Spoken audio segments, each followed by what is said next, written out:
প্রিয় ভাই সব, সেই কিয়ামতের মাঠে আমাদেরকে উঠতে হবে, আল্লাহর দরবারে উঠতে হবে। সেই সময় আমাদেরকে কেউ উপকার করবে না। ইয়াউমা লা ইয়ানফাউ মালুন ওয়ালা বানুন, সম্পদ আর সন্তান সন্ততি কোনো কাজে লাগবে না। মা তার সন্তানকে চিনবে না, সন্তান তার মাকে চিনবে না, বাপ তার সন্তানকে চিনবে না, কেউ কাউকে পরিচয় দিবে না। কি মারাত্মক অবস্থা! মানুষ চরম অসহায় হয়ে যাবে। চতুর্দিকে ফেরেশতার আনাগোনা, সূর্য মাত্র 1 হাত উপরে, প্রচন্ড তাপ নিয়ে সূর্য অবস্থান নেবে। মাথার চান্দি ফেটে গিয়ে গুনাহগারের মাথার মগজ গলে গলে পড়তে থাকবে। পিপাসার যন্ত্রণায় জিহ্বাটা ঝুলে কুকুরের মতো করে নাভিস্থল পর্যন্ত ঝুলে পড়বে। কেউ উপকার করবে না, কেউ জিগাবেও না। অনেক লোক আছে পীরের কাছে মুরিদ হয় আর মনে করে পীর সাহেব তারে কিয়ামতে সুপারিশ করবে। অসম্ভব। আয়াতুল কুরসির মধ্যে আমরা পড়ি, মান যাল্লাযী ইয়াশফাউ ইনদাহু ইল্লা বিইজনিহি। কে আছে এমন, কার হিম্মত আছে আল্লাহ পাকের বিনা অনুমতিতে কথা বলে? সুবহানাল্লাহ বলে। কোথার পীর, কোথার খাজা বাবা হারায় যাবে। ইব্রাহিম আলাইহিস সালামের মতো পয়গম্বর কি মনে করে? আল্লাহর খলিল। ইব্রাহিম আলাইহিস সালাম আল্লাহর কি? আল্লাহর খলিল। আল্লাহর খলিল কিয়ামতের দিন বলবেন, আল্লাহ পাক, আয় আল্লাহ তাআলা, আমার বাপের কাছে আমার একটা ওয়াদা ছিল, আমি সুপারিশ করব তার জন্য, তুমি দয়া করে আমার বাপকে জাহান্নাম থেকে ক্ষমা করো, আমি তার জন্য সুপারিশ করতেছি।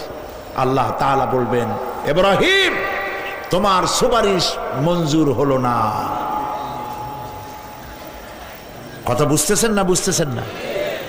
ইব্রাহিম আলাইহিস সালাম যদি বাপের জন্য সুপারিশ করতে না পারে, ইব্রাহিম আলাইহিস সালাম তিনি যদি তার বাপের জন্য সুপারিশ করিয়া যদি ব্যর্থ হন, আপনার পিসাব কোন কামে লাগবে চিন্তা করেন। নবী করিম সাল্লাল্লাহু আলাইহি ওয়াসাল্লামকে প্রশ্ন করা হয়েছে, হে রাসূল, আপনার আব্বা আম্মার অবস্থা কি হবে? কথা কি শোনেন নাকি? আপনার আব্বা আম্মার অবস্থা কি হবে? নবী করিম সাল্লাল্লাহু আলাইহি ওয়াসাল্লাম বলেছেন, আমি আমার আব্বা আম্মার কোনো উপকারে আসব না। ইন্না লিল্লাহি ওয়া ইন্না ইলাইহি রাজিউন। তাহলে কোন সাহসে মনে করতেছেন কোন পীর কোন একটা বিদেশ থেকে, দেশের থেকে একটা নাজিল হলো আর ওইটার পিছনে পিছনে দৌড়াবেন, সে আপনারা নাজাত দেবে, তার পায়ে চুমা খাবেন? এই পায়ে হাত দিয়ে কদম বুঝি করা বাদ দেন। টাকা ইনকাম করার জন্য মানুষকে ভুল পথে পরিচালিত করছে অনেক পীর। আছেন এমন?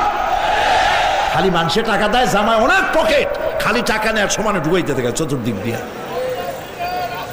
বাইরে বোঝার উপায় নাই, কিন্তু অনেক পীর আছে এমন, ঢাকা শহরে বড় বড় মার্কেটের মালিক, আমি জানি, বড় বড় মার্কেটের মালিক, বিরাট ব্যবসায়ী, জামা পরিষ্কার করে না 2 মাসেও।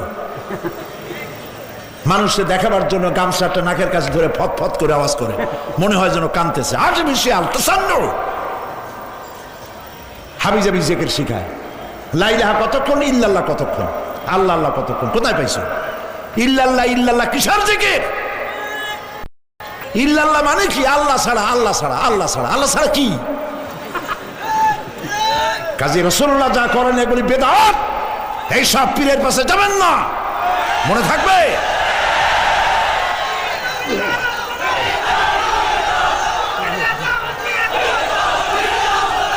প্রিয় ভাই সব, কিয়ামতের দিন আপনার আমল, একমাত্র আমল আপনাকে বাঁচাইতে পারবে।